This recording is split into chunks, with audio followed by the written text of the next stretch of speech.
Assalamualaikum warahmatullahi wabarakatuh. Halo teman-teman, perkenalkan nama saya Naura. Saya siswa kelas 6 dari MI Huda Tanjung Anom. Kali ini saya mengikuti lomba storytelling yang diadakan di MTS Arokan Kelaban dalam festival Nusia dengan judul Mika dan Bisikan Pohon Terakhir. Di tahun 2075, bumi tidak lagi seperti yang kita kenal sekarang. Langit tidak berwarna biru cerah, melainkan abu-abu pucat karena debu dan polusi. Pohon-pohon sudah jarang terlihat, digantikan oleh gedung-gedung logam yang dingin. Mika duduk di teras rumahnya.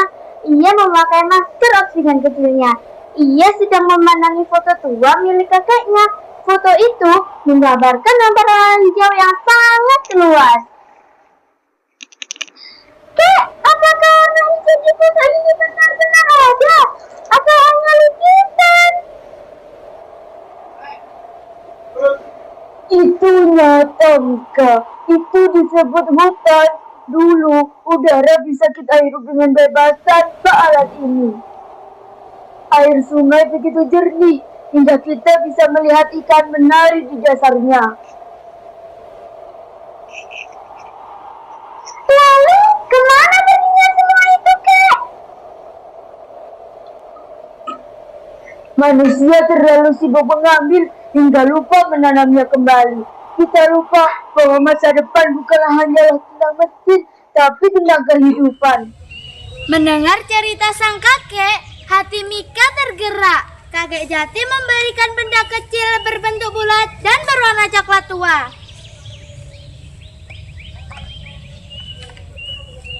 Ini adalah benih terakhir dari pohon oak, Mika. Bawalah ke Bukit Sunyi. Di sana ada satu mata air tersembunyi yang masih tersisa. Mika memulai perjalanannya. Ia melewati jalanan yang gersang dan sisa-sisa pabrik yang sudah tua. Setelah berjalan cukup lama, ia sampai di puncak Bukit Sunyi. Di sana, ia menemukan sebuah pohon yang hampir mati. Daunnya kuning meranggas.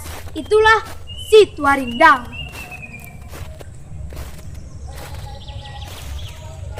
Hai pohon besar, aku membawa pesan dari masa lalu. Siapa yang datang di saat duniaku hampir padam, anak kecil? Apakah engkau membawa air atau membawa lebih banyak asap? Aku membawa harapan, Tuan Pohon. Aku membawa benih ini.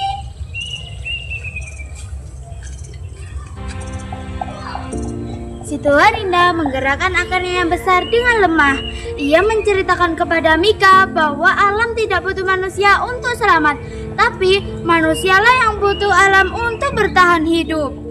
Lihatlah sekelilingmu, Mika. Setiap lembar daun yang gugur dulunya adalah pabrik oksigen bagi kakekmu. Setiap akar yang tertanam adalah penjaga air bagi ayahmu.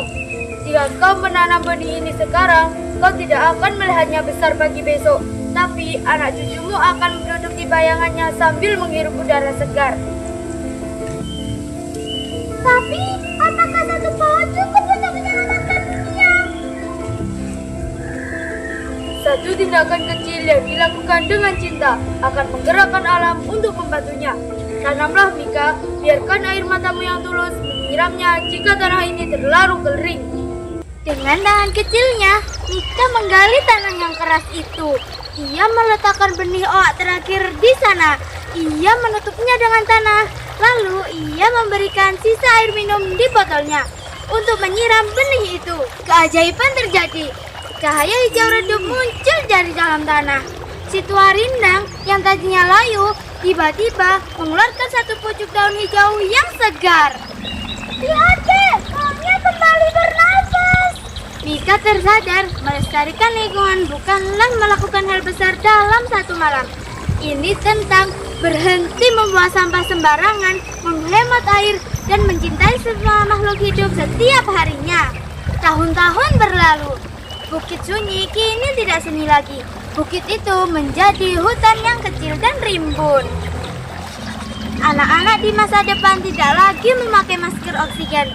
Mereka berlarian di bawah pohon oak menghirup udara wangi akan tanah dan hujan. Pesan yang bisa kita ambil dari cerita ini adalah alam adalah titipan, bukan warisan. Apa yang kita tanam hari ini adalah nafas untuk masa depan. Demikian cerita ini berakhir, semoga bermanfaat. Wassalamualaikum warahmatullahi wabarakatuh. Dadah.